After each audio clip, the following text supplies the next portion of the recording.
Hello दोस्तों, welcome to Uttarakhand समाधान। दोस्तों, डेली नाइट टेस्ट सीरीज हमारा आज भाग है 52। और जिसने भी इससे के पहले भाग नहीं देखे हैं वो ज़रूर भाग को देख लें। और जिसने अभी तक हमारा टेलीग्राम ग्रुप नहीं ज्वाइन किया उसको ग्रुप को ज्वाइन कर लें, क्योंकि वहाँ पर आपको इसकी पीडीएफ मिल जाती है। तो यहाँ पर हम बात करते हैं 10 महत्वपूर्ण प्रश्नों पर, लेकिन 10 नहीं दोस्तों, पता नहीं कितने 10 यहाँ पर हो जाते हैं प्रश्न पढ़ते पढ़ते। तो चलो बात करते हैं आज के महत्वपूर्ण टेस्ट सीरीज को।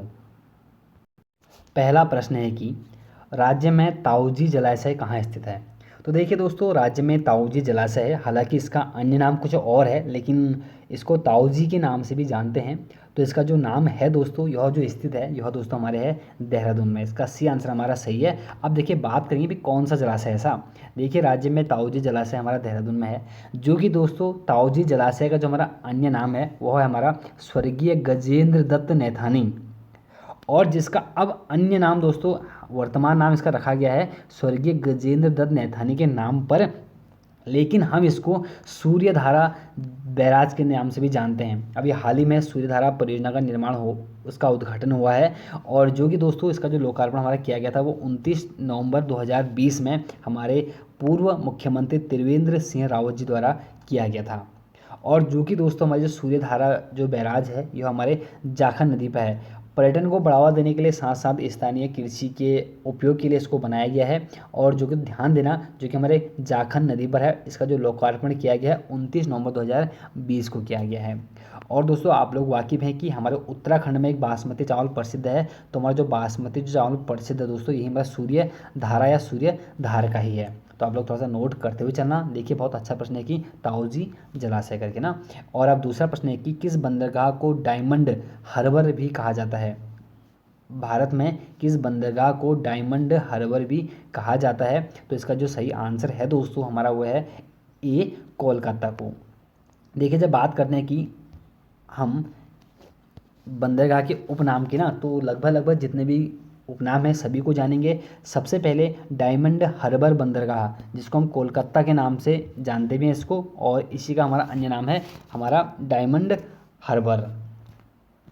और कुछ अन्य बंदरगाह देखिए दोस्त, जैसे हमारा एक है मत्स्य बंदरगाह, जो कि हमारा वी ओ चिदम्बरम, जिसको हम जानते हैं तूतीकोरिन बंदरगाह के नाम से, जो कि हमारे तमिलनाडु में है। तूतीकोरिन बंदरगाह के हमारे अन्य नाम जो है मत्स्य बंदरगाह और चिदम्बरम बंदरगाह इसका हमारा अन्य नाम है। और एक हमारा कांडला बंदरगाह दोस्तों जो गुजरात में स्थित है, इसको हम पंडित दीनदयाल उपाध्याय के नाम से जानते हैं। और इसके अलावा भी दोस्तों एक हमारा है एन्नौर बंदरगाह, जो कि तमिलनाडु में है, जिसको हम कामराज बंदरगाह के नाम से जानते हैं। और एक है दोस्तों हमारा दाहेज दाहेज गुजरात में है बंदरगाह, जिसको हम रसायन बंदरगाह के नाम से जानते हैं। देखिए सब के सब कुछ महत्वपूर्ण टॉपिक हैं, तो आपको नोट कर लेना चाहिए। जैसे डायमंड बंदरगाह हो गया, मत्स्य बंदरगाह होगा, चिदम्बरम तो आपने सुना होगा शायद, और पंडित दीनदयाल उपाध्याय भी सुना होगा, लेकिन इन दोनों नोट कर लीजिए, डायमंड बंदरगाह और हमारा कौन सा मत्स्य बंदरगाह। तीसरा प्रश्न है कि उत्तराखंड में तीन गढ़ नामक स्थान कहाँ स्थित है। तो दोस्तों उत्तराखंड में तीन गढ़ नामक जो हमारा स्थान है यह दोस्तों हमारा है काशीपुर में। इसका डी आंसर हमारा सही है। देखिए थोड़ा बात करते हैं कि उत्तराखंड में तीन गढ़ नामक जो स्थान है दोस्तों वो काशीपुर में है। और काशीपुर आपको पता है कि उधम सिंह नगर में ही स्थित है, जो कि मुख्य हमारा केंद्र है काशीपुर का। कहीं ना कहीं बहुत महत्वपूर्ण इसका हमारा सहयोग है उधम सिंह नगर के अंतर्गत काशीपुर का। और यहाँ पर तीन गढ़ जो है दोस्तों वो हमारे, एक है रामपुर गढ़, दूसरा नाम है लक्ष्मणपुर गढ़, और तीसरा है चैतानगढ़। इन तीनों गढ़ों को आप याद रखना। और उसके बाद दोस्तों काशीपुर का जो पुराना नाम है देखने को मिलता है वो गोविशाण मिलता है, आपको पता ही है। हमारा उज्जैन का किला भी हमारा यही काशीपुर में स्थित है। और चंद काल में दोस्तों काशीपुर का जो नाम था हमारा कोटा था। हम जानते हैं ना भी कि कोटा बहुत बार चंद्रवंश में देखने को मिलता है। कोटा किसका नाम है, तो हमारा काशीपुर का ही है। और काशीपुर में ही दोस्तों हमारा IIM स्थित है, जो कि दोस्तों भारत का हमारा 13वां है, और 2011 में इसकी स्थापना हुई थी। तो उत्तराखंड में पहला हो गया IIM, लेकिन देश का हमारा 13वां। और बात करते हैं कि काशीपुर किस नदी के तट पर बसा है, तो ढेला नदी के तट पर हमारा काशीपुर बसा हुआ है। जो कि दोस्तों सबके सब फैक्ट हमारे बहुत ही महत्वपूर्ण है। और इसके अलावा दोस्तों काशीपुर में बहुत कुछ है, यही नहीं कि यही कुछ है, लेकिन जानेंगे अगली वीडियो में कि वीडियो ना बहुत लंबी हो जाती है। और देखिए हमारा चौथा प्रश्न है कि 2021 में जो भारत की जनगणना होनी है वो कौन सी जनगणना होगी। तो प्रश्न है 2021 में भारत की कौन सी जनगणना होगी। तो इसका जो सही आंसर दोस्तों हमारा वह है सी, 16वीं जनगणना। देखिए थोड़ा बात कर लेते हैं 2021 की जनगणना, जो 16वीं जनगणना होगी ना, वह भारत की स्वतंत्र भारत की 8वीं जनगणना होगी। ध्यान देना, इससे पहले 15वीं जनगणना हुई थी 2011 में, और जो कि स्वतंत्र भारत की हमारी 7वीं जनगणना थी। लेकिन जो अब हमारे 2021 में जनगणना होगी वो 16वीं होगी और 8वीं हमारी स्वतंत्र भारत की होगी।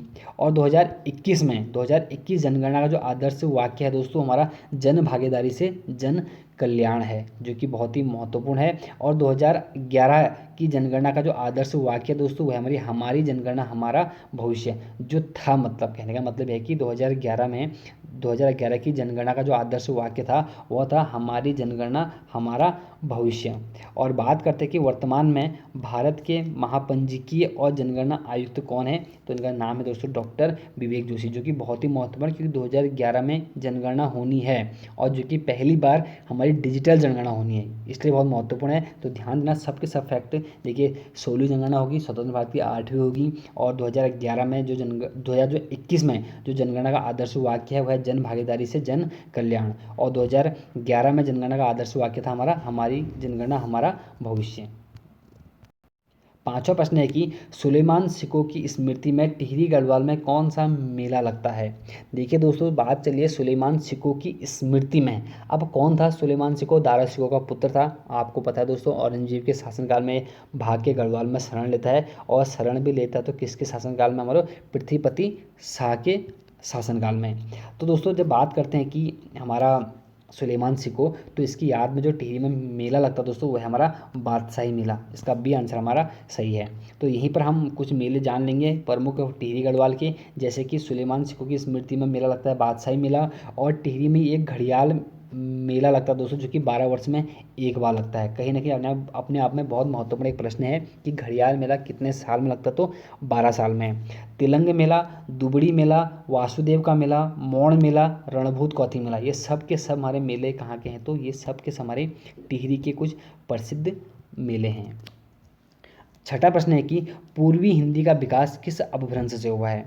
देखिए आपसे पूछा गया कि पूर्वी हिंदी का विकास, तो इसका जो सही आंसर दोस्तों हमारा वो है सी, अर्ध मागधी अपभ्रंश से। देखिए कुछ जान लेंगे महत्वपूर्ण। देखिए पूर्वी हिंदी का जो विकास हमारा हुआ है यह हमारे अर्ध मागधी अपभ्रंश से हुआ है। पूर्वी हिंदी का जो विकास हुआ है दोस्तों यह हमारे अर्ध मागधी अपभ्रंश से हुआ है, और बिहारी हिंदी का विकास दोस्तों हमारे मागधी अपभ्रंश से हुआ है। ध्यान देना, पूर्वी हिंदी का विकास अर्ध मागधी से, और बिहारी हिंदी का विकास मागधी अपभ्रंश से, और पश्चिमी हिंदी और राजस्थानी हिंदी का विकास शौरसेनी अपभ्रंश से, और पहाड़ी हिंदी का विकास दोस्तों हुआ हमारे खस अपभ्रंश से, जो कि सब के सब हमारे क्या हैं? महत्वपूर्ण हैं। आप लोग नोट करते हुए चलना, 4 के 4 दोस्तों महत्वपूर्ण है। पूर्वी हिंदी, बिहारी हिंदी, पश्चिमी हिंदी, राजस्थानी हिंदी और पहाड़ी हिंदी। सातवां प्रश्न है कि पनपतिया ग्लेशियर कहाँ स्थित है। तो दोस्तों जो पनपतिया हमारा ग्लेशियर है यह दोस्तों हमारे है रुद्रप्रयाग में। इसका सी आंसर हमारा सही होता है। देखिए जब बात करते हैं कि रुद्रप्रयाग के कुछ प्रमुख ग्लेशियर, सबसे पहले हमारा पनपतिया ग्लेशियर मैंने आपको बता ही दिया है। केदारनाथ ग्लेशियर आपको पता है रुद्रप्रयाग में ही है। चौराबड़ी ग्लेशियर आपको पता है कि 2013 की यहाँ से आपदा आई थी खतरनाक वाली। और खतलिंग ग्लेशियर की जब बात करते हैं दोस्तों यह हमारे रुद्रप्रयाग और टिहरी में है, क्योंकि यहाँ से हमारी भिलंगना नदी का उद्गम होता है जो कि टिहरी गढ़वाल में पड़ता है। लेकिन खतलिंग ग्लेशियर हमारे 2 जिलों में पड़ता है, एक रुद्रप्रयाग, एक हमारा कौन सा? टिहरी गढ़वाल। और यहीं पर हमारा 8वां प्रश्न है कि खड़ी बोली को कौरवी का नाम किसने दिया था। तो दोस्तों खड़ी बोली को जो कौरवी का नाम दिया था यह दिया था हमारे ए राहुल सांस्कृत्यायन ने। देखिए थोड़ा बात पूरी व्याख्या करेंगे। खड़ी बोली को कौरवी नाम राहुल सांस्कृत्यायन ने दिया था, जो कि खड़ी बोली हमारी पश्चिमी हिंदी के हमारे क्या एक हिस्सा है, उसकी बोली है। और खड़ी बोली का जो अर्थ है दोस्तों हमारा मानक हिंदी, मतलब क्या एक स्टैंडर्ड भाषा है। मैं दोनों तरीके से लिखा है मैंने कि खड़ी बोली का जो अर्थ होता है वो मानक हिंदी है, या खड़ी बोली का तात्पर्य हमारा स्टैंडर्ड भाषा से। और साहित्यिक भाषा बनने के बाद इसका जो नाम पड़ता है दोस्तों वह पड़ता है हमारा खड़ी बोली, जो कि बहुत महत्वपूर्ण है।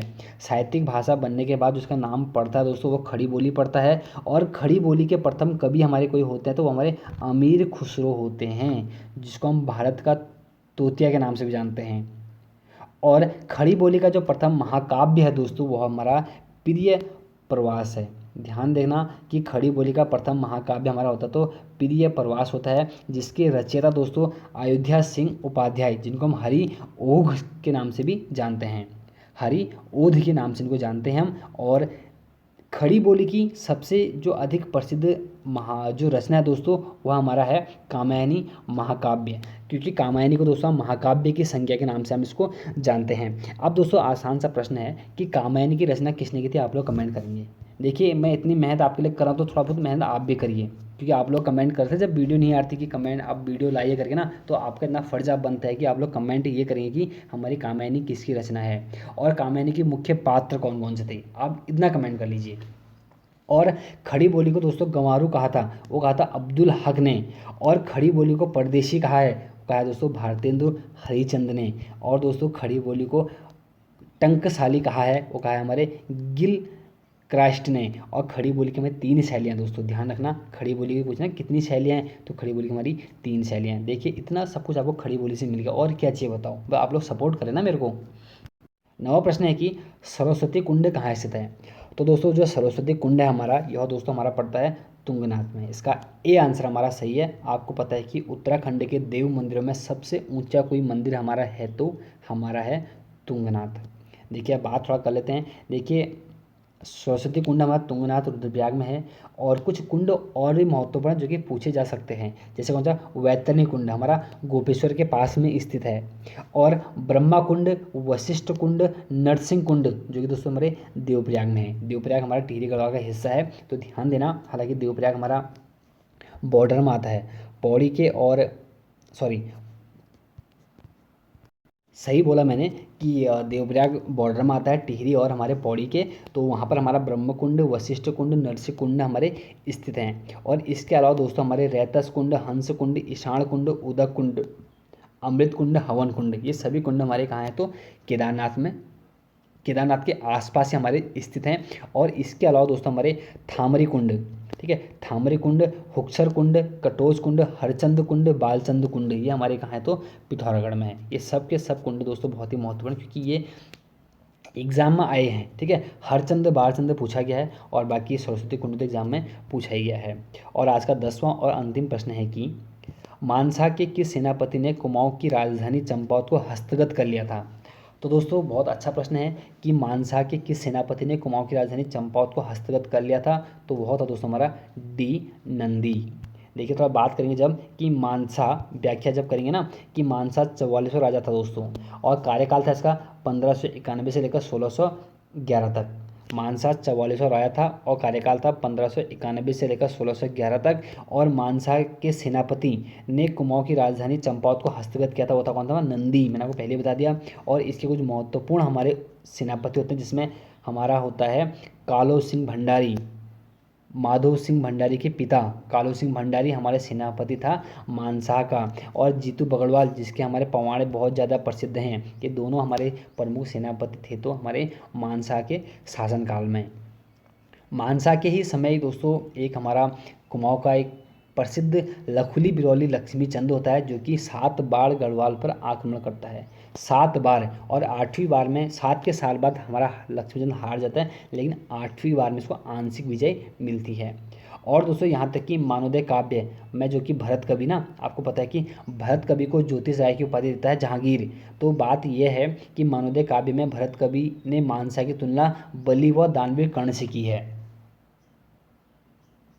तो बहुत अच्छा प्रश्न है कि हमारे मानसा को बलि और दानवीर कर्ण किसने कहा, तो भरत कवि ने कहा है मानदेय काव्य में।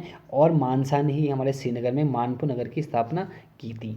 तो ये थे दोस्तों आज के 10 महत्वपूर्ण प्रश्न। बाकी कैसे लगे आपको 10 प्रश्न जरूर कमेंट करें। बाकी साथ बनाए रखें, जिसने चैनल को सब्सक्राइब नहीं किया है वो चैनल को सब्सक्राइब जरूर कर लें, क्योंकि आपको कुछ ना कुछ आपको यहाँ पे मिलते रहता है। तो दोस्तों फिर मिलेंगे एक नेक्स्ट वीडियो में। जय हिंद, जय भारत।